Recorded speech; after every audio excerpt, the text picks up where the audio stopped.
안녕하세요. 저는 이제 막 돌을 넘긴 두 아이를 키우는 30대 후반의 엄마입니다. 힘든 임신 기간을 보내고 아이들을 품에 안았을 때 저는 세상 누구보다 행복했어요. 오랜 시간의 기다림 끝에 얻은 소중한 생명들이라 그날의 벅찬 감동은 말로는 다 표현할 수 없을 정도였죠. 하지만 그런 기쁨도 잠시, 저는 가족이란 이름을 무기처럼 휘두르는 뻔뻔한 인간들의 민낯을 마주하며 절망해야 했습니다. 과연 행복할 줄만 알았던 새 생명의 탄생 앞에서 제가 어떤 일을 겪어야 했을까요? 지금부터 그날의 황당하고 놀라운 기억을 더듬어 보겠습니다. 저희 부부는 결혼한 지 5년이 넘도록 아이를 갖지 못했어요. 그래도 처음 몇 년은 그저 때가 되면 생기겠거니 하며 편하게 생각했지만 시간이 흐르면서 초조함이 커지더군요. 결국 3년차가 지나고부터는 병원에 가서 검사도 받고 배란일을 확인을 하며 애태우는 나날을 보내게 됐어요. 그러다 시험관 시술까지 하게 됐죠. 그 뒤로는 매달 희망과 절망 사이를 오가며 눈물을 지새운 밤이 셀 수 없이 많았습니다. 실패할 때마다 저 자신이 원망스러웠고 남편에게 미안한 마음에 혼자 이불 속에서 소리 죽여 운 적도 여러 번이었어요. 매달 시간에 맞춰 배란 주사를 맞고 힘든 시술 과정을 이겨내고도 착상이 되지 않았다는 통보를 받을 때마다 하늘이 무너지는 기분을 맛봐야만 했습니다. 그 시절에는 아이에 관해 물어보는 사람들이 제일 미웠어요. 눈치 없이 언제 애를 가질 건지 꼬치꼬치 물어올 때면 절로 서러움이 차올라 눈물을 삼켜야 했죠. 그래서 저는 명절이 다가오는 게 제일 견디기 힘들었습니다. 저희보다 늦게 결혼한 사람들도 다 아이를 낳았는데 저희만 소식이 없으니 은근히 친척 어른들이 눈치를 주곤 하셨거든요. 그럴 때면 얼굴이 붉어진 채 몸둘 바를 모르는 저를 시어머니가 조용히 다독여 주셨어요. 괜찮아. 어른들이 할 말이 없으니 괜히 한번 물어보시는 거야. 조급해하지 말고 천천히 가져도 된다. 전 그런 어머니가 참 고마웠습니다. 결혼 5년이 가까워지도록 손주를 안겨드리지 못하는 저에게 한 번도 싫은 소리 하신 적 없는 분이 저희 시어머니셨어요. 하긴 어머니가 저에게 그렇게 관대하신 건 어쩌면 이유 있는 배려였을지도 모릅니다. 어머니의 친딸, 그러니까 저희 시누이도 결혼하고 3년이 지났지만 저희와 사정이 비슷했거든요. 그 집 어르신들도 간절하게 손주를 원하시는 것 같은데 시누이에게 아이 소식이 찾아오지 않고 있었던 거예요. 그래서 저와 시누이는 가끔 시댁에서 마주칠 때면 난임의 괴로움에 대해 하소연하며 서로 동병상련의 정을 나누기도 했습니다. 아가씨, 이번에 한약 먹는다더니 어떤 것 같아요? 몸 좀 따뜻해지는 것 같아요? 글쎄요, 아직은 잘 모르겠어요. 시댁에 눈치 보여 죽겠는데 이번에도 별 소용없으면 어쩌나 걱정이에요. 그래도 아가씨는 아직 3년밖에 안 됐잖아요. 너무 걱정하지 말아요. 곧 좋은 소식 있을 거예요. 고마워요, 언니. 우리도 언젠가 애들 울음소리 때문에 정신없는 날 올 테니까 서로 힘내봐요. 그렇게 시누이와 얘기를 나누고 나면 그래도 속이 좀 풀리는 것 같아 다행이라고 생각했습니다. 헌데 그렇게 몇 년을 보내며 수없이 많은 실패를 거듭하던 저희에게 먼저 반가운 소식이 들려왔어요. 기적적으로 시험관이 성공하며 아이를 갖게 된 겁니다. 그것도 한 명이 아닌 남매 쌍둥이였습니다. 초음파 화면 속에서 콩알만한 아기집 2개를 확인하던 순간 저는 남편의 손을 꼭 붙들고 눈물을 흘렸어요. 남편도 감정을 주체하지 못하고 진료실 의자에서 벌떡 일어나 주먹을 하늘로 치켜들며 좋아서 어쩔 줄을 모르더군요. 야, 하나도 아니고 둘이라니 어떻게 이런 일이. 여보 고마워. 그동안 정말 고생 많았어. 저 역시 엄마가 된다는 사실이 믿기지 않아 한참을 멍하니 초음파 사진만 들여다봤어요. 오랜 기다림 끝에 마침내 찾아온 축복 앞에서 눈물을 감출 수가 없었죠. 그렇게 어렵사리 얻은 아이들을 품고 있는 임신 기간 내내 저는 혹여나 무슨 일이 생길까 노심초사하며 몸조심했고, 남편도 퇴근하고 돌아오면 제 배를 어루만지며 말을 건네곤 했습니다. 시어머니도 며느리가 아이를 가졌다는 소식에 동네방네 자랑을 하고 다니실 만큼 기뻐하셨어요. 겉으로는 천천히 가지라고 말씀하셨지만 속으로 얼마나 손주를 기다리셨는지 단번에 알 수 있었죠. 헌데 그맘때 약속이라도 한 듯 시누이에게서도 좋은 소식이 들려왔어요. 언니, 저도 오늘 병원 가서 초음파 확인했어요. 너무 신기한 거 있죠?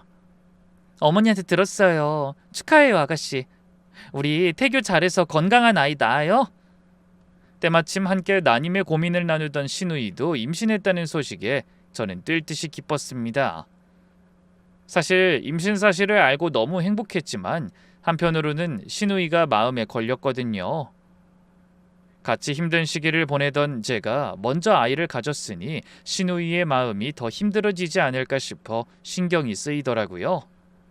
헌데 그동안 돌아놓으셨던 삼신할매가 이제야 저희 가족을 돌봐주기로 마음을 잡수셨는지 한꺼번에 양쪽 집에 아기를 점지해 주신 겁니다. 저는 마음껏 임신의 기쁨을 누릴 수 있게 된 게 너무나 감사했어요. 하지만 비교적 쉽게 임신 기간을 보낸 저와는 달리 시누이는 극도의 입덧에 시달리며 괴로워했습니다. 그 바람에 친정에 와서 임신 기간을 내내 누워서만 지냈죠. 그렇게 몇 달이 무사히 지나고 드디어 출산일이 가까워질 무렵 시어머니가 전화로 이런 말씀을 꺼내셨습니다. 예, 너희 출산은 내가 아는 병원에 가서 해라. 내 고등학교 동창이 산부인과 원장이야. 어머니, 친구분 중에 그런 분이 계셨어요? 그래, 내 친구네 병원이라서가 아니라 걔가 쌍둥이 받아본 경험도 많고 병원도 모자동실이라 수유하기도 편할 거다. 그런 병원이 아니면 애 젖물리려고 몸 회복도 덜 된 산모가 신생아실을 오가느라 너무 힘들다고 하더라. 얼마 전에 리모델링을 싹 해서 시설도 아주 좋아. 어머, 그래요? 그래. 아무래도 쌍둥이 나오면 몸이 2배로 힘들 테니 1인실에서 아기 보면서 편하게 지내거라. 내가 병원비는 다 내줄 테니까 돈 걱정은 하지 말고. 어머님, 이렇게까지 신경 써주셔서 정말 감사해요. 감사는 무슨, 쌍둥이 낳으려면 몸이 나만 하겠니? 며느리가 손주를 둘이나 안겨주려고 고생하는데 시어미가 이 정도는 해야지. 너는 아무 걱정하지 말고 몸 관리나 잘해서 순산하거라. 저는 그 말씀에 너무 고맙고 감동적이라 눈물까지 질끔 났어요. 평소엔 살가운 편은 아니셨지만 결정적인 순간에는 항상 제 편을 들어주시는 시어머니가 정말 감사했습니다. 그래서 저는 시어머니의 권유대로 그 병원에서 아이를 낳기로 마음먹고 임신 막달을 앞두고 병원을 옮겼어요. 출산을 앞두자 돌아가신 친정엄마가 너무나 그리웠지만 저를 위해 친정엄마 이상으로 신경 써주시는 시어머니가 계셔서 다행이라고 생각했죠. 진통이 시작된 건 예정일을 며칠 앞둔 새벽이었어요. 맘 같아서는 제왕절개를 하고 싶었는데 아기들 자세가 나쁘지 않아 자연분만도 가능하겠다는 설명을 듣고 용기를 냈습니다. 그리고 10시간이 넘는 진통 끝에 건강한 아들과 딸을 차례로 품에 안을 수 있었어요. 온몸이 땀에 젖고 기진맥진한 상태였지만 작고 여린 두 생명이 제 곁에서 꼬물거리며 숨쉬고 있다는 사실만으로도 세상을 다 가진 기분이더라고요. 손끝으로 아이들의 작은 손을 만지자 소리 없이 눈물이 흘렀어요. 그날 병실로 올라온 저는 남편과 부모가 된 기쁨을 나누며 앞으로 펼쳐질 아이들과의 행복한 날들을 그려봤습니다. 잠시 후 시어머니가 출산 소식을 듣자마자 가장 먼저 병원으로 달려오셨어요. 저는 뿌듯한 마음으로 신생아실에서 데려온 아이들을 보여드렸습니다. 그런데 아이들을 바라보는 어머니의 표정이 어딘가 이상한 것 같았어요. 딸아이는 잠깐 눈길을 주고 지나치시더니 아들 손주를 안아보시고는 좀처럼 눈을 떼지 못하셨습니다. 처음엔 그저 옛날 뿐이니 아들을 조금 더 예뻐하시나 보다 하고 대수롭지 않게 넘겼죠. 그런데 아이를 바라보는 눈빛이 점점 심상치 않게 변해가는 게 느껴졌어요. 어딘가 초조하고 불편한 듯한 모습이었습니다. 그러다 병실 한쪽에 서 있던 남편에게 슬쩍 의미심장한 눈짓을 보내셨어요. 그 눈빛을 본 남편이 안절부절 못하는 기색이 역력하더라고요. 저는 뭔가 이상한 낌새를 눈치채고 남편에게 조용히 물었습니다. 자기 왜 그래? 얼굴빛이 안 좋아. 무슨 일 있어? 아니야, 아무것도 아니야. 신경 쓰지 마. 말은 그렇게 하면서도 남편은 저와 눈을 제대로 마주치지 못한 채 시선을 피하며 얼버무렸어요. 바로 그 순간이었습니다. 시어머니가 갑자기 태어난 지 채 하루도 되지 않은 아들 아이를 품에 꼭 안은 채 그대로 몸을 돌려 병실 밖으로 나가려 하셨어요. 저는 깜짝 놀라 아직 회복도 되지 않은 몸을 이끌고 침대에서 벌떡 일어났습니다. 어머니, 지금 어디 가시는 거예요? 애들 아직 어려서 막 밖으로 데려가시면 안 돼요. 그냥 잠깐이면 되니까 넌 걱정하지 말고 누워있어. 시어머니는 저를 가볍게 손짓으로 제지하며 그대로 문 쪽으로 향해 걸어가셨습니다. 저는 다리에 힘이 풀리는 걸 억지로 참으며 있는 힘을 다해 어머니의 팔을 붙잡았어요. 안 돼요, 어머니. 애는 놓고 가세요. 갑자기 왜 이러시는 거예요? 얘가 갓 애 낳은 산모가 왜 이렇게 힘이 좋아? 별일 아니니까 소란 떨지 말고 이 손 좀 놔. 자세한 얘긴 네 남편한테 들어라. 어머니는 오히려 언성을 높이며 절 매섭게 나무라셨습니다. 결혼하고 한 번도 본 적 없는 그 완강한 태도에 저도 모르게 등골이 서늘해졌어요. 저는 다급한 마음에 남편을 향해 도움을 구하듯 소리쳤죠. 자기야, 뭐라고 좀 말 좀 해봐. 어머니 왜 이러시는 거야? 도대체 내가 무슨 얘기를 들어야 하는 건데? 남편은 그제야 무거운 표정으로 입을 열었습니다. 저기 일단 진정하고 앉아서 들어봐. 지금 이 상황이 진정하게 생겼어? 우리 애를 안고 나가려고 하시잖아. 당신 눈 똑바로 뜨고 나 좀 봐. 하지만 남편은 여전히 제 시선을 피하며 불안해했습니다. 대체 두 사람 사이에 제가 모르는 무슨 이야기가 오간 건지 도무지 짐작조차 할 수가 없었어요. 그 와중에도 어머니는 여전히 아이를 품에서 내려놓지 않은 채 문 쪽으로 조금씩 움직이고 계셨습니다. 저는 온몸으로 문을 막아서며 다시 한번 목소리를 높였죠. 어머니, 애 내려놓으시라고요. 대체 어딜 가려고 그러시는지 말씀해 주셔야 할 거 아니에요. 그 말을 들은 시어머니는 절 잠시 노려보시더니 실랑이가 지겹다는 듯 짧은 한숨을 내쉬셨습니다. 그러고는 마치 별일 아닌 것 같은 말투로 뜬금없는 말씀을 꺼내셨어요. 너희 시누이 말이다. 결혼한 지가 몇 년인데 아직 애가 없잖니. 옆에서 지켜보는 내 마음이 다 미어져. 그래서 좀 도와주자는 거다. 저는 그 말씀이 무슨 뜻인지 도무지 이해가 되지 않아 그저 어머니의 얼굴만 멍하니 바라봤습니다. 그게 갑자기 무슨 말씀이세요? 아가씨 얘기가 지금 왜 나와요? 둘 다 애를 못 갖다가 넌 운 좋게 한 번에 둘이나 낳았잖니. 그러니까 아들 하나는 시누이한테 양보해도 되잖아. 순간 전 머리를 한 대 얻어맞은 듯 정신이 없어 아무 말도 할 수가 없었어요.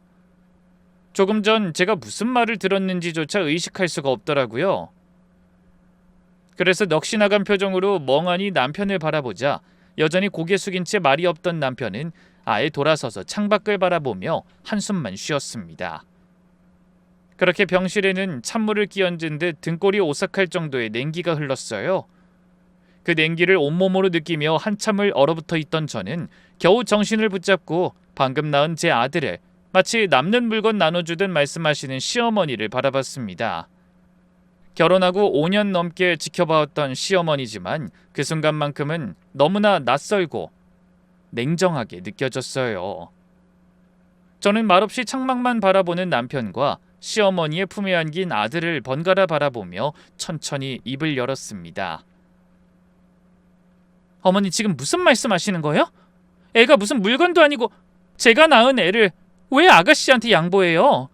그리고 아가씨도 곧 출산할 거잖아요. 병원에서 아가씨도 아들이라고 했다는데 왜 멀쩡한 제 아이를 아가씨한테 보내라는 말도 안 되는 말씀을 하세요? 그러면서도 저는 그 상황이 꿈인지 현실인지 분간이 되지 않을 만큼 정신이 없었습니다. 신우이는 남편과 연년생인 하나뿐인 여동생이었고 중소기업을 운영하는 집안의 맏며느리로 시집을 갔어요. 그런데 결혼하고 3년이 넘도록 아이가 없어 시댁 눈치를 보며 마음고생했습니다. 그러던 차에 저와 비슷한 시기에 임신 소식을 전해와서 온 가족이 안도하던 참이었어요. 게다가 뱃속 아기가 아들이라는 말까지 들리자 신우이의 어깨가 힘이 들어가고 시어른들도 흐뭇해하시는 소식을 들었던 터라 저도 기쁜 마음으로 축하해줬었죠.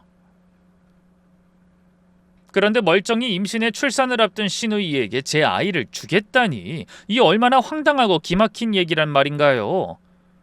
헌데 어이없는 눈으로 바라보는 저에게 시어머니는 대답 대신 짧은 한숨을 내쉬셨어요. 그러고는 마치 더는 숨길 필요가 없다는 듯 낮고 담담한 목소리로 입을 여셨습니다. 그래, 이대로는 안 되겠다. 이제 다 얘기하마. 그러는 중에도 시어머니는 아들 아이를 품에서 놓지 않고 그대로 안은 채 병실 한쪽 의자에 걸터 앉으며 천천히 말씀을 이어가셨어요. 걔가 임신했다는 거 그거 사실 아니다. 순간 저는 귀를 의심했습니다. 네? 그게 무슨 말씀이세요? 아가씨가 아들이라고 저한테 직접 말했었는데. 그러니까 내가 지금 말해주는 거 아니니? 사실 걔가 결혼하고 한참이 지나서야 아이를 가질 수 없는 몸이라는 걸 알았다. 애가 하도 안 생기니까 2년쯤 지난 다음에 병원에 갔다가 그제야 알게 된 모양이더라. 뭐라고요? 아가씨가 아이를 못 가진다고요? 저는 놀라서 눈을 부릅뜨며 되물었습니다. 신우이가 결혼한 지 3년이 넘도록 아이가 없어 마음고생이 심했다는 건 익히 알고 있었지만 아예 아이를 가질 수 없는 몸이라는 얘기는 처음 듣는 소리였어요. 시어머니는 제 표정을 살피며 계속 말씀을 이어가셨습니다. 걔가 시집을 오죽 좋은 집으로 갔니? 남편도 착실하고 시댁 형편도 넉넉하고, 그런데 아이 못 낳는다는 소리가 나오면 그 집에서 며느리 자리를 지킬 수 있겠니? 그래서 그 사실을 숨기고 지금까지 버텨온 거다. 그래도 그렇지 언젠간 밝혀질 일을 어떻게 계속 숨겨요? 그러니까 걔가 얼마나 힘들었겠니? 시댁 눈치 보랴 남편 눈치 보랴 병원 다니는 척 한약 먹는 척 다 연기하면서 살아온 거다. 나도 자식이 그렇게 사는 거 보면서 속이 다 타들어갔어. 그 집이 원래 3대 독자 집안이다. 우리 사위가 바깥 사돈 회사도 물려받아야 하는데 손주가 없으면 며느리 자리가 위태롭다는 걸 요즘 부쩍 느낀 모양이야. 시아버지가 맨날 네 시누이만 보면 노골적으로 대를 못 잇는 며느리는 며느리도 아니라고 말씀하신단다. 그때 제 머릿속으로 그동안 시누이와 나눴던 대화들이 떠올랐습니다. 한약을 먹고 병원에 다닌다던 그 말들이 전부 거짓이었다는 사실을 알고 온몸에 소름이 돋았지만 저는 애써 마음을 가다듬으며 물었어요. 아무리 그래도 다른 문제도 아니고 아이 문제를 그냥 뒤늦게라도 솔직하게 말했어야죠. 네 일 아니라고 함부로 말하지 마라. 애 못 낳는다는 말 나오면 당장 이혼당할 것 같다고, 뭐라도 좀 보여드려야 한다고 고민하는 모습을 네가 못 봐서 그래. 애가 얼마나 간절했는지 모른다. 그러니 내가 어떻게 가만히 있을 수가 있겠니? 딸 자식을 위해서라면 뭐든 하려고 마음먹었을 때 마침 네가 쌍둥이를 가졌다는 소리가 나온 거야. 그래서 고작 생각한 게 제가 낳은 애를 아가씨 애로 둔갑시키겠다는 계획이었어요? 임신했다고 다들 속이면서 그럼 그 배는 대체 뭐예요? 자기 남편까지 깜빡 속일 만큼 진짜로 보이던 그 배는요? 그거야 뭐 요즘 그런 소품이 다 잘 나와 있잖니. 사위도 사돈 어른들도 아무도 눈치채지 못했어. 그래도 혹시 몰라서 입덧하는 척하면서 임신기간 내내 친정에서 지낸다고 우리 집에 와 있었던 거야. 걔네 시부모님이 귀한 손주 가졌다고 원하는 건 다 들어주신 거지. 시어머니는 마치 별일 아니라는 듯 얼굴색 하나 변하지 않고 대답하셨습니다. 그러더니 역시나 아무렇지 않은 표정으로 더 기막힌 말씀을 쏟아내셨죠. 그러니까 이제 네가 이 애만 보내주면 되는 거야. 너도 생각해봐라. 얘가 그 집에서 얼마나 대접받고 살지. 그 손 귀한 집에서 왕자처럼 살다가 나중에 회사까지 물려받는 거야. 근데 너희 손에서 자라봐라. 그냥 평범하게 커서 남들 사는 것처럼 푼돈에 벌벌 떠는 인생으로 살게 되는 거라고. 저는 주먹 쥔 손을 덜덜 떨며 소리쳤습니다. 어머니, 지금 그걸 말씀이라고 하세요? 저희가 애를 굶길 정도로 찢어지게 가난한 것도 아닌데 어떻게 배 아파 낳은 자식을 뺏어간다고 하시냐고요? 아가씨도 그래요. 눈 하나 깜빡 안 하고 입덧해서 힘들다고 하고 태동이 느껴진다고도 하고 그렇게 임산부 행세를 하더니 그게 전부 다 새빨간 거짓말이었다는 거잖아요. 예. 그게 다 어쩔 수 없어서 그런 거지. 걔가 좋아서 거짓말을 했겠니? 다 살아보겠다고 그런 거야. 그러니까 너도 이해 좀 해줘라. 아들 하나만 보내주고 딸아이는 네가 키우면서 앞으로 또 낳으면 되잖니. 저는 너무 기가 막혀 말이 나오지 않았습니다. 시어머니의 말투는 마치 옆집에 반찬을 나눠주라는 것처럼 태연했고 저는 그 태연함이 더 무섭게 느껴졌어요. 이내 정신을 차린 저는 시어머니를 향해 단호하게 말했습니다. 어머니, 말도 안 되는 소리 그만하세요. 이 아이는 제가 10달을 품고 제 배 아파서 낳은 제 자식이에요. 아무리 아가씨한테 딱한 사정이 있어도 남의 자식을 데려다가 자기 자식처럼 키운다는 게 말이나 되는 소리예요? 그건 범죄예요, 어머니. 얘가 지금 누구한테 범죄니 뭐니 따지는 거야? 가족끼리 서로 돕고 살자는 거지. 너는 이 일로 하나뿐인 시누이가 집에서 쫓겨나서 길바닥에 나 앉아야 속이 시원하겠니? 네가 걔 인생 책임질 거야? 억지 쓰지 마세요. 다 큰 성인 인생을 왜 제가 책임져요? 가족이면 더 그러시면 안 되죠. 남도 아니고 어머니 손주를 놓고 어떻게 그런 무서운 생각을 하세요? 전 절대 그런 짓 못해요. 절대. 그러고는 벌떡 일어나 시어머니의 팔에서 아이를 다시 빼앗으려 했지만 시어머니는 완강하게 거부하며 아이를 품에서 놓지 않으셨습니다. 제가 그렇게까지 반항할 줄은 몰랐다는 듯 얼굴에 당혹감과 짜증이 뒤섞여 있었죠. 결국 어머니는 아이를 품에 안은 채 자리에서 일어나 그대로 병실 문을 열고 밖으로 나가셨어요. 저는 소리치며 그 뒤를 따라가려 했지만 출산한 지 얼마 되지 않은 몸이라 갑자기 현기증이 느껴져 벽을 붙잡고 주저앉을 수밖에 없었습니다. 그래서 다급한 목소리로 남편을 향해 소리쳤어요. 자기야, 왜 그러고 있는 거야? 가만히 있지 말고 얼른 가서 애 데려와야지. 도대체 지금 뭐 하는 거야? 하지만 남편은 어머니가 나가신 문 쪽을 바라보기만 할 뿐 선뜻 그 뒤를 쫓지 않았습니다. 그러더니 오히려 제 곁으로 다가와 조심스레 손을 잡으며 입을 열었어요. 여보, 내 말 좀 들어봐. 나도 처음 이 얘기 들었을 땐 진짜 화가 났어. 말도 안 된다고 생각했으니까. 근데 생각해보면 엄마 말씀이 아주 틀린 것도 아니지 않을까? 우리 애를 위해서 어떻게 하는 게 맞는 건지 한번 생각해봐. 솔직히 우린 애 둘 한꺼번에 키우려면 다 해주진 못할 게 많을 거 아니야. 뭐야? 자기 지금 그걸 말이라고 해? 솔직히 말해. 당신도 이 일 미리 알고 있었던 거지? 도대체 언제부터 알고 있었어? 나도 얼마 안 됐어. 근데 얘기를 들어보니까 일리가 있다는 생각이 들더라. 우리 애도 그 집에 가서 누릴 거 다 누리면서 자라고 내 동생도 이혼당하지 않고 아들 낳아 대를 이어준 며느리로 대접받으면서 잘 살고 그래서 지금 우리 애를 정말 아가씨한테 주자는 거야? 당신 제정신이니? 누가 아예 주자는 거야? 거기서 자란다고 해도 걔가 우리 피를 받은 자식이라는 사실은 변하지 않잖아. 그리고 우리한텐 딸도 있고. 여보, 지금 그 말이 얼마나 무서운 말인지 알아? 당신 내가 알던 그 남자가 맞는 거야? 남편의 말에 저는 말문이 막혀버렸습니다. 화가 난다는 말로는 부족했어요. 제 앞에 있는 사람이 그동안 믿고 살아오던 제 남편이 맞는지조차 혼란스럽더군요. 결혼하고 5년 동안 저와 함께 병원을 오가며 눈물 흘리던 그 사람이 제 아들을 두고 그런 말을 하고 있다는 사실이 믿기지 않았습니다.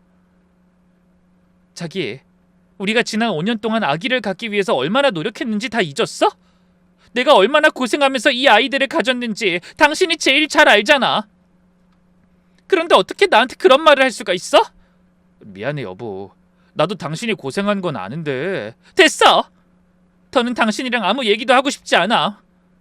저는 남편에게 더 이상 아무런 기대도 하지 않기로 했어요.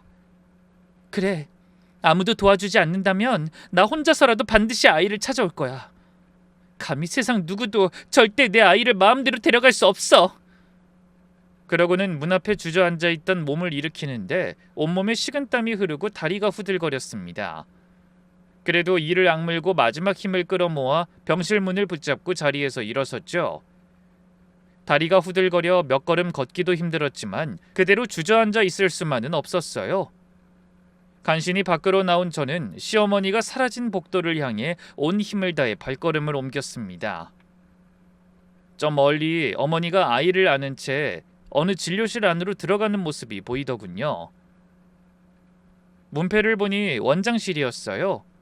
저는 숨을 몰아쉬며 문 앞으로 다가갔다가 안에서 흘러나오는 목소리에 걸음을 멈췄습니다. 시어머니가 병원 원장을 향해 속삭이듯 묻는 소리가 들렸어요. 내가 부탁한 서류는 다 준비됐어? 다 됐지. 이런 게 뭐 어려운 일이라고. 걱정하지 말라니까. 저는 숨죽인 채 문틈으로 원장실 안을 들여다봤습니다. 저를 진료해준 원장이라는 사람이 시어머니에게 서류 한 장을 건네고 있었어요. 그 광경을 본 저는 문을 벌컥 열고 안으로 들어가며 소리쳤죠. 지금 두 분 무슨 얘기하시는 거예요? 그 서류는 또 뭐고요? 그러자 두 사람이 화들짝 놀라며 절 돌아봤습니다. 원장의 손에 들린 서류가 얼핏 보이는데 분명 출생 증명서가 확실했어요. 그런데 산모 이름란에 적힌 이름은 제 이름이 아니라 신우이의 이름이었습니다. 애를 가진 적도 없는 신우이 이름으로 출생 증명서를 만들어 주다니 황당했죠. 이게 뭐예요? 왜 여기 아가씨 이름이 적혀 있어요? 제가 더듬거리며 묻는 말에 시어머니가 황급히 서류를 뒤로 감추며 외쳤습니다. 예, 넌 여기가 어디라고 함부로 들어와? 당장 나가지 못해? 싫어요. 대체 이게 뭐냐고요? 설명하세요 지금 당장! 그때 원장이라는 사람은 헛기침하며 자리에서 일어나 저를 진정시키려 하더군요. 사모님 진정하시고요. 이건 그냥 절차상 필요한 서류라서. 절차상 필요한 게 산모 이름을 바꾸는 건가요? 지금 절 바보로 아세요? 임신한 적도 없는 아가씨가 언제 아들을 낳았다는 거예요? 제가 목소리를 높이며 다가가자 원장은 당황한 기색을 감추지 못하며 시어머니와 눈빛을 주고받았습니다. 그제야 저는 시어머니가 굳이 그 병원을 저에게 권한 이유를 깨닫게 됐어요. 어쩐지 1인실 비용까지 선뜻 내주겠다던 것도 다 이유가 있었던 거죠. 전부 제 아이를 데려가기 위해 미리 짜놓은 판이었던 겁니다. 처음 병원을 소개받고 병원비까지 내주신다길래 친정엄마 같다며 좋아하던 제 모습이 떠올라 헛웃음이 나올 지경이었습니다. 병원 원장과 시어머니는 고등학교 동창으로 오랜 시간 알고 지낸 사이였고 아직 출생신고도 하지 못한 제 아들을 신우이의 아들로 둔갑시켜 신고하려던 참이었던 거예요. 저는 기가 막혀 허공에 대고 탄식했어요. 처음부터 이러려고 이 병원에 절 밀어넣고 1인실에서 편히 쉬라고 병원비까지 내신 거예요? 예, 흥분하지 말고 생각해봐. 이게 다 가족을 위한 일이라니까? 네 신우 좀 불쌍하지 않냐? 시어머니는 오히려 저를 다그치듯 또 같은 말을 꺼내셨습니다. 처음 병실에서 들었을 때보다 훨씬 더 태연하고 뻔뻔한 말투로 저를 매정한 사람으로 몰아가려 하셨죠. 이번엔 곁에 있던 원장까지 그런 시어머니를 거들었어요. 그러게요. 나도 그냥 좋은 마음으로 나님 때문에 힘들어하는 친구 딸 도와주려고 한 것뿐이에요. 그러니 제발 여기서 소란 피우지 말아줘요. 저는 그 두 사람의 어이없는 태도를 보고 이를 갈며 속으로 다짐했어요. 네, 불쌍하네요. 어머님이요. 이렇게까지 하면서 며느리 자식을 빼앗아 딸한테 보내려는 어머님이 세상에서 제일 불쌍해요. 제가 이번 일 절대로 그냥 넘어가지 않을 거거든요. 두고 보세요. 반드시 후회하게 만들어 드릴 테니. 그러고는 매서운 눈으로 시어머니를 노려보며 성큼성큼 다가갔습니다. 제 기세에 주눅이 들었는지 시어머니가 순간 주춤하며 뒤로 물러나셨어요. 저는 그 틈을 놓치지 않고 죽을 힘을 다해 시어머니의 팔에서 제 아이를 되찾아 꼭 끌어안았습니다. 눈 깜빡할 사이에 아이를 빼앗긴 시어머니가 어쩔 줄 몰라 하셨지만 저는 주저하지 않고 그대로 뒤돌아 원장실을 뛰쳐나왔어요. 그리고 있는 힘을 다해 복도를 달려 병실로 돌아갔습니다. 남편은 이러지도 저러지도 못하고 복도에 나와 서성이다 무서운 얼굴로 달려오는 저를 보고 깜짝 놀라더군요. 하지만 전 그런 남편을 모르는 척하고 얼른 병실로 들어가 안에서 문을 걸어 잠갔어요. 밖에서 저를 쫓아온 시어머니와 남편이 문을 두드리며 소리쳤지만 저는 아랑곳하지 않고 곧장 휴대폰을 찾아 떨리는 손으로 친정 오빠에게 전화를 걸었습니다. 오빠 큰일 났어. 빨리 나 입원한 병원으로 좀 와줘. 자세한 얘기는 나중에 할 테니까 지금 당장 와. 아빠도 같이. 다행히 오빠가 마침 새언니와 함께 아빠를 모시고 절 보러 오는 중이라고 하더군요. 안도의 한숨을 쉬며 전화를 끊은 저는 두 아이를 품에 안은 채 침대 한쪽에 웅크려 앉아 아무에게도 문을 열어주지 않았습니다. 한참 뒤 다급하게 달려온 오빠가 문을 두드렸고 저는 그제야 조심스럽게 병실 문을 열었어요. 친정 식구들을 보자 갑자기 긴장이 풀리며 참았던 눈물이 쏟아지더군요. 오빠는 놀라서 눈을 동그랗게 뜨고 물었습니다. 도대체 무슨 일이야? 한참 누워서 쉬어야 할 산모가 왜 이러고 있는 건데? 너 괜찮은 거야? 하지만 전 제대로 말도 잇지 못한 채 그저 아이들을 꼭 끌어안고 흐느끼기만 했습니다. 친정아빠는 대충 이상한 상황을 감지하셨는지 별다른 말씀 없이 곧바로 짐을 챙기기 시작하셨고 새언니는 저와 아이들을 감싸 안으며 혹시 다친 곳은 없는지 살폈습니다. 그리고 남편과 시어머니가 뭐라고 하든 신경 쓰지 않고 얼른 절 데리고 밖으로 나왔어요. 저는 그런 친정 식구들의 도움으로 아이들과 함께 그 소름 돋는 병원을 무사히 빠져나올 수 있었습니다. 친정으로 돌아오는 차 안에서 눈물을 펑펑 흘리며 그간의 일을 고백하자니 다시 한번 생각해도 기가 막히더라고요. 그 소동 때문에 저는 예정되어 있던 산후조리원에도 들어가지 못했어요. 언제 또 시댁 식구들이 찾아와 아이를 데려가려 할지 모른다는 두려움에 친정에서 산후도우미를 불러 몸조리하게 됐습니다. 하지만 젖먹이 쌍둥이를 안고 친정집에 누워있으면서도 한시도 마음을 놓을 수가 없었습니다. 밤중에 아이들이 잠깐이라도 인기척 없이 조용하면 가슴이 철렁 내려앉아 몇 번이고 확인하곤 했어요. 새언니는 그런 저를 안쓰럽게 바라보며 밤새 곁을 지켜줬습니다. 아가씨, 이제 여긴 안전하니까 걱정하지 말고 눈 좀 붙여요. 오빠도 있고 아버님도 계시니까 절대로 아무도 함부로 못 들어와요. 어떻게 그런 말도 안 되는 짓을 벌일 수가 있는지 정말 이해가 안 되네요. 고마워요, 언니. 이렇게 폐를 끼쳐서 죄송하고요. 어머, 폐라뇨. 무슨 그런 말을 해요, 가족끼리. 저는 그 말에 울컥했습니다. 새언니의 입에서 나온 가족이란 말에 마음이 동요한 거죠. 친정 식구들은 절 지켜주기 위해 그렇게나 노력하는데 시댁 식구들은 제 아이를 빼앗으려 혈안이 되어 있다고 생각하니 잠시 잊고 있던 분노가 되살아나는 기분이었어요. 그렇게 며칠이 흘렀습니다. 그 사이 시댁에서는 아무 연락도 없었고 남편에게서도 별다른 소식이 없었어요. 저는 오히려 그 침묵이 더 불안하게 느껴졌습니다. 폭풍전야처럼 조용한 며칠을 보내던 어느 날 걱정했던 대로 시어머니가 친정으로 찾아오셨어요. 그러더니 대문 앞에서부터 울음을 터뜨리며 매달리셨죠. 얘야, 내가 잘못했다. 우리 제발 얘기 좀 하자. 문 좀 열어다오. 친정아빠가 먼저 나가 그런 시어머니를 막아서셨습니다. 사부인, 이러시면 안 됩니다. 힘들게 자식 낳은 사람한테 애를 내놓으라니 어느 부모가 그런 말을 듣고 가만히 있겠습니까? 죄송합니다, 사돈어른. 같은 딸 자식 둔 부모 마음으로 저희를 좀 이해해 주셨으면. 이해라니요? 전 100번 죽었다 깨어나도 그런 건 이해 못하겠습니다.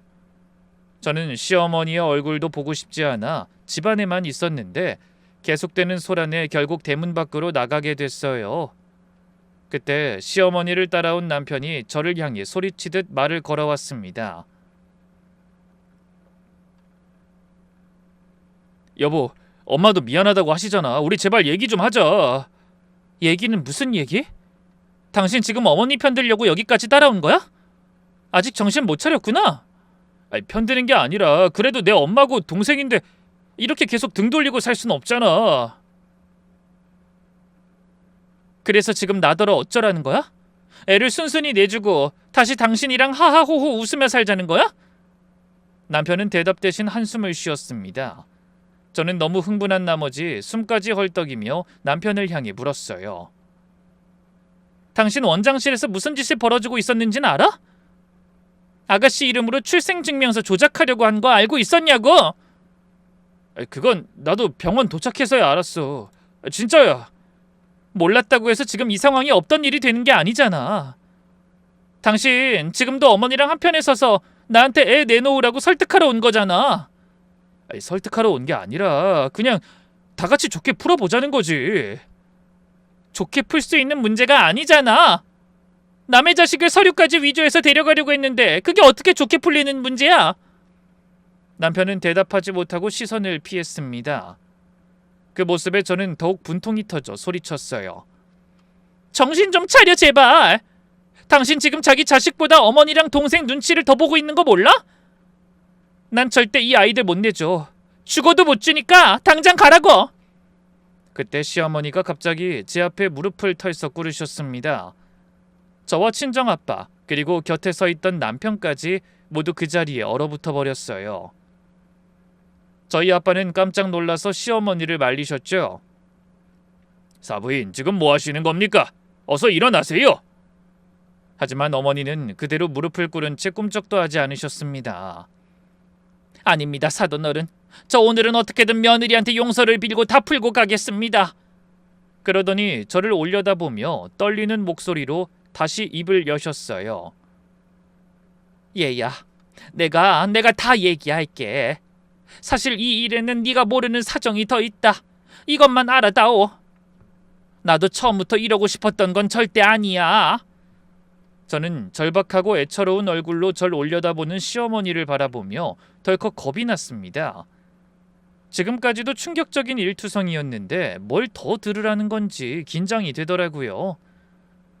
저는 마른 침만 꿀꺽 삼키며 아무 말도 하지 못했고 곁에 서 있던 남편도 놀라서 지켜보던 친정아빠도 모두 숨죽인 채 시어머니의 다음 말을 기다리고 있었습니다. 어머니는 무릎을 꿇은 채 한참을 머뭇거리시더니 어렵게 입을 떼셨죠. 사실 너희 시누이가 애를 못 갖게 된 건 나 때문이다. 정확히 내가 예전에 저지른 일 때문이지. 저는 무슨 소린가 싶어 숨을 죽인 채 심장이 쿵쾅거리는 소리를 들으며 다음 말을 기다렸습니다. 걔가 결혼하기 전에 만나던 남자가 있었어. 4년 넘게 공무원 시험을 준비하던 사람이었는데 그 사람이 또 시험에 떨어지니까 내가 도저히 그냥 봐줄 수가 없더라. 그래서 뒤늦게 그 둘 사이를 반대했지. 언제까지 그 남자 뒷바라지만 하고 살 거냐고. 헤어지라고. 애를 얼마나 다그쳤는지 몰라. 그땐 그게 다 딸을 위한 거라고만 생각했다. 하지만 전 여전히 고개를 돌린 채 차갑게 물었어요. 그래서요? 그게 지금 이 일이랑 무슨 상관인데요? 근데 걔가 임신 중이었다는 걸 나중에야 알았어. 그 남자랑 헤어지고 나서 내 상화에 못 이겨서 수술을 했지. 그땐 어렸으니까 그냥 그렇게 덮어버리고 지나가면 끝이라고 생각했어. 그 뒤로 그 일은 아무한테도 말 안 하고 새 출발한다고 백화점 들어가서 일하다가 지금 남편을 만난 거야. 시어머니의 목소리는 점점 더 떨려왔습니다. 시누이한테 아무리 나름의 사정이 있었다고 해도 남의 자식을 빼앗는 일이 정당화될 수는 없었어요. 그때 어머니가 다시 입을 여시더군요. 그런데 결혼하고 2년이 지나도록 애가 안 생기니까 남편이랑 실행 몰래 병원에 가봤나 봐. 근데 예전에 그 수술 받았을 때 뭔가 잘못됐는지 다시는 아이를 가질 수 없는 몸이 됐다고 불임 판정 받았다고 하더라. 그 얘기를 하면서 애가 얼마나 울던지. 난 그냥 지나갈 수 있을 거라고 생각해서 한 일이었는데 그게 딸 자식한테 얼마나 큰 상처가 될지 미처 몰랐던 거지. 시어머니는 그때를 떠올리는 듯 잠시 말을 잇지 못하셨습니다. 저는 시누이가 다른 남자의 아이까지 가졌었다는 사실은 까맣게 모르고 있었어요.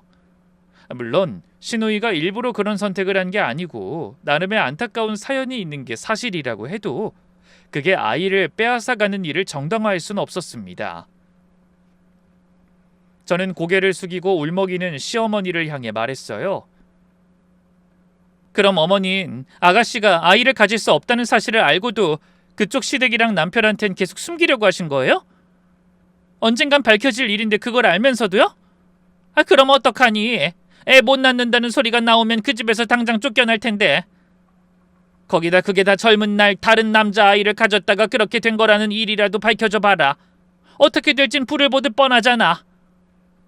결국 그 모든 게 다 내가 너희 시누이를 억지로 그 남자랑 떨어뜨려 놓고 병원에 데리고 가서 생긴 일인데. 차마 그 일 때문에 내 자식 눈에 피눈물 나는 꼴은 못 보겠더라. 저는 그제야 모든 계획의 시작이 무엇이었는지 알게 됐습니다. 어머니와 시누이는 과거의 잘못을 덮기 위해 제가 낳은 아이를 이용하려고 했던 거예요. 시누이의 젊은 날의 후회, 그리고 어머니의 딸에 대한 죄책감이 그런 끔찍한 계획으로 번진 겁니다. 하지만 두 사람의 사정이야 어쨌든 저는 상식적으로 이해할 수 없는 일을 벌인 그 사람들을 도저히 용서할 수가 없었습니다. 그래서 원망이 가득 담긴 눈으로 바라보자 시어머니가 한숨을 쉬며 입을 여셨어요. 걔도 어쩔 수가 없었어. 시댁에서는 쫓겨날 것 같고 아이도 너무 갖고 싶고 그래서 다른 방법이 없다고 생각하게 된 거야. 생각해봐라. 남한테 주라는 것도 아니고 우리 모두 가족 아니니? 옆에서 애가 어떻게 자라는지도 다 볼 수 있는데 그게 그렇게 큰 문제인 거니? 역시 어머닌 그냥 제 마음 돌리려고 미안하다고 하신 거지 뭐가 잘못된 건지 아직도 모르시는 게 확실하네요. 핏줄이라는 이유로 남의 자식을 빼앗아가는 게 정당화된다고 생각하세요? 제 말에 시어머니는 찔리는지 아무 대답도 못하셨어요. 하지만 저와 어머니가 그런 대화를 나누는 중에도 남편은 입을 꾹 다물고 아무 말도 하지 않았습니다. 저는 그런 남편에게서 이상한 낌새를 느끼고 남편을 향해 몸을 돌리며 물었죠. 당신은 왜 그렇게 조용히 있는 거야? 당신도 아직 어머니랑 아가씨가 맞다고 생각하는 거야? 남편은 제 시선을 피하지 못하더니 한참을 머뭇거리다 무겁게 가라앉은 목소리로 입을 열었습니다. 여보, 사실 나도 할 말이 있어. 뭐? 할 말이라니? 혹시 당신도 나한테 뭐 숨기는 게 있다는 거야?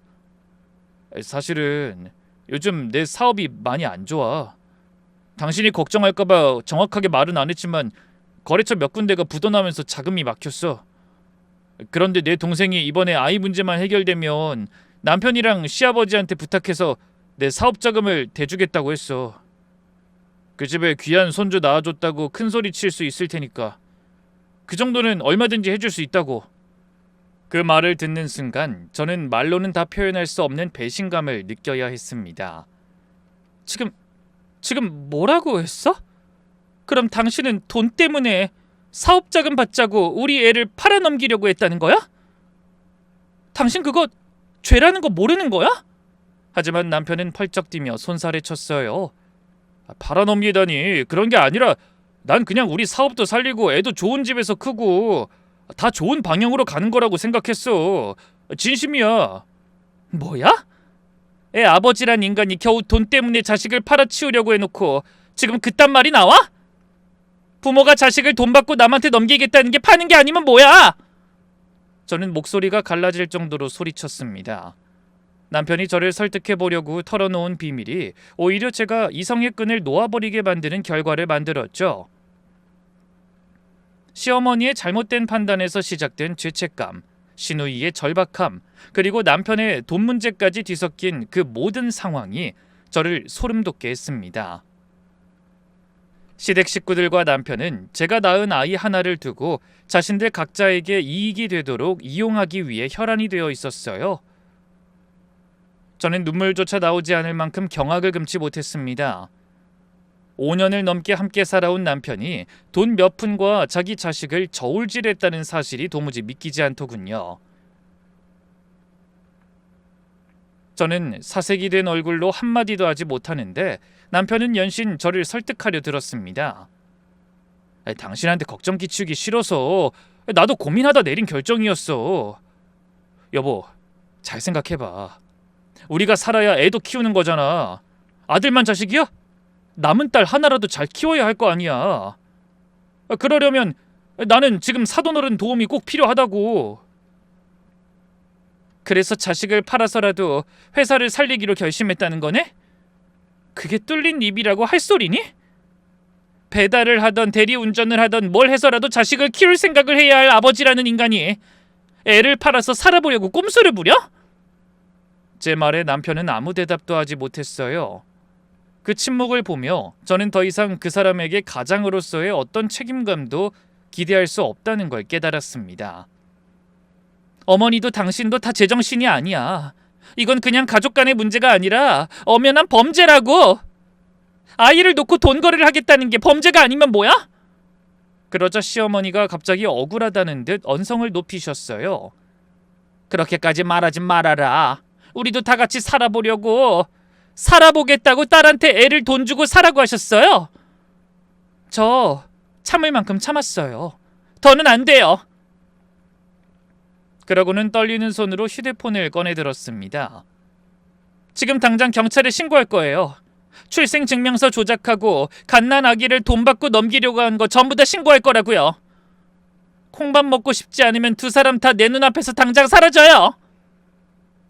그게 무슨 소리냐. 그러다 우리 집안 다 망가진다.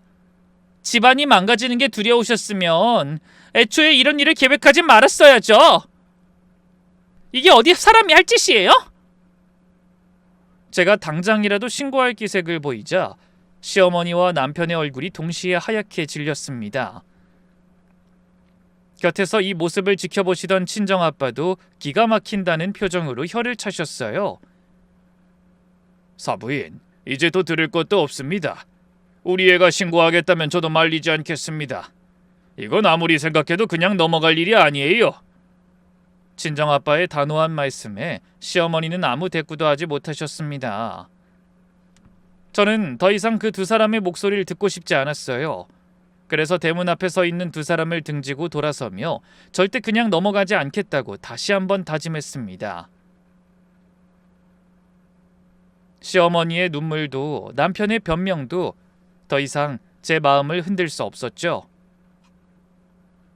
그날 밤 모든 얘기를 다 듣게 된 친정 오빠도 더는 참지 못하겠다며 자리를 박차고 일어났습니다. 오빠의 얼굴은 제가 한 번도 본 적 없는 분노로 가득 차 있었어요. 이건 우리 선에서 끝낼 문제가 아니야. 서류 위조에 갓 태어난 애 데려다가 남의 자식으로 둔갑시키려고 한 거 이거 다 형사처벌감이라고. 내가 신고할게. 하지만 막상 오빠가 그렇게 나오자 저는 겁이 덜컥 났습니다. 오빠, 그래도 애아빠까지 처벌받으면 이제 갓 태어난 아이들은... 지금 그런 걱정할 때야? 네가 이렇게 계속 마음 약해지면 그 인간들은 절대 반성 안 해. 이런 건 확실하게 짚고 넘어가야 자기들이 뭘 잘못했는지 똑똑히 알고 다시는 애들 놓고 그런 말도 안 되는 짓거리 할 엄두를 내지 않는다고. 저는 오빠의 단호한 말에 결국 고개를 끄덕였습니다. 더 이상 그 일을 조용히 덮고 넘어갈 수 없다는 걸 저도 알고 있었어요. 며칠 후 오빠는 정말로 경찰에 남편과 시어머니 그리고 그 일에 관련된 모든 사람을 신고했습니다. 저는 경찰들 앞에서 원장실에서 목격한 출생증명서 조작 사건과 남편의 사업자금을 빌미로 시누이가 아이를 데려가려 했던 상황을 진술했어요. 수사가 시작되자 전 그동안 억지로 눌러왔던 감정이 한꺼번에 터져나와 며칠을 알아눕기도 했습니다. 형사들의 수사에 협조하며 몇 번이나 그날의 기억을 다시 떠올리느라 그 순간에 느낀 두려움을 되새겨야 했죠. 헌데 수사 과정에서 저조차 몰랐던 사실이 몇 가지 더 드러났습니다. 시누이가 그토록 간절하게 아이를 원했던 진짜 이유는 자식을 갖고 싶은 애틋한 마음도 남편에 대한 사랑도 아니었어요. 바로 시아버지가 손주를 봐야만 회사 경영권을 물려주겠다고 못을 박았기 때문이었습니다. 대를 이을 손주가 없으면 사위든 며느리든 소용없다는 게 시아버지의 확고한 신념이었다고 하더군요. 그래서 시누이는 그 회사와 재산을 지키기 위해 남의 자식이라도 데려다 놓으려 했던 것뿐이었어요. 그 사실을 전해 들었을 때 저는 그동안 시누이에게 품었던 일말의 안타까움마저 완전히 사라지는 걸 느꼈습니다. 결국 처음부터 끝까지 저와 제 아이들은 그저 누군가의 이익을 위한 수단으로만 취급받았던 셈이었죠. 결국 시어머니와 시누이 그리고 남편 역시 영아 매매를 시도한 혐의로 나란히 재판받게 됐어요. 시어머니와 공모해 출생증명서를 위조한 원장도 처벌받게 됐죠. 알고 보니 그 원장과 시어머니 사이에도 모종의 거래가 있었더라고요. 뒷일을 생각하지 않고 병원의 겉모습만 화려하게 바꾸려고 무턱대고 리모델링에 무리한 돈을 쏟아부었는데 출산 인구가 줄어들자 대출금을 갚지 못해 경영에 위기가 찾아온 겁니다. 그래서 시어머니가 그런 자기 친구에게 거액의 대가를 주고 출생신고서 위조를 부탁한 거죠. 원장이 처벌받자 한참 후에 그 병원도 그대로 문을 닫았다는 소식이 전해졌습니다. 당연히 이 소식은 시누이의 시댁에도 고스란히 전해졌어요. 사업체를 운영하는 시누이의 시아버지는 노발대발하며 아들 부부를 당장 이혼시켰습니다. 시누이는 과거를 속이고 자신이 불임이라는 사실까지 숨긴 것도 모자라 오빠의 자식을 데려다 자기가 낳은 척 연기하려 했다는 모든 잘못이 드러나 땡전 한 푼 받지 못하고 그 집에서 쫓겨나듯 이혼당했죠. 하지만 모든 걸 잃은 시누이는 이혼 후에도 미련을 버리지 못하고 몇 번이나 시댁 앞에 찾아가 매달리다가 시댁 식구들의 신고로 접근 금지 명령까지 받게 됐다는 얘기를 전해 들었습니다. 젊은 날의 잘못을 숨기려고 시작된 거짓말이 끝내 시누이의 모든 것을 무너뜨린 셈이었죠. 저는 그 모든 소식을 전해 듣고도 마음이 홀가분해지지 않았습니다. 오히려 남편에 대한 배신감만 더욱 선명해졌어요. 자신의 힘으로 위기를 극복할 생각보다 말도 안 되는 꼼수를 부리려고 하던 남편은 시누이의 도움을 받지 못하게 되자 무너지고 말았습니다. 그래서 간당간당하던 사업은 완전히 망하고 회사는 정리수순을 밟게 됐죠. 거기다 계속되는 재판에서도 불리한 상황에 처한 남편은 뒤늦게 어떻게든 저를 붙잡아 보려고 애를 썼어요. 여보 미안해. 우리 다시 시작하면 안 될까? 내가 정말 잘못했어. 그땐 회사 생각 때문에 내가 진짜 미쳤었던 것 같아. 애들 봐서라도 나한테 한 번만 더 기회를 줘. 애들을 생각하니까 이혼하겠다는 거야. 당신이 진짜 사과해야 할 사람은 내가 아니라 애들이라는 거 몰라? 아빠라는 사람이 돈 몇 푼과 자식을 저울질했다는 걸 나중에 아이들이 알게 되면 뭐라고 생각할까? 당신이 아무리 용서를 빌어도 난 이제 당신을 다시 믿을 자신이 없어. 그래도 우리가 5년 동안 함께 견뎌온 시간이 있잖아. 그 시간을 배신한 건 당신이야. 난 이제 더 이상 흔들리지 않을 거니까. 앞으로는 이딴 노력도 그만해. 그렇게 저는 기어코 이혼을 밀고 나가 재판을 통해 아이들의 양육권까지 온전히 지켜냈습니다.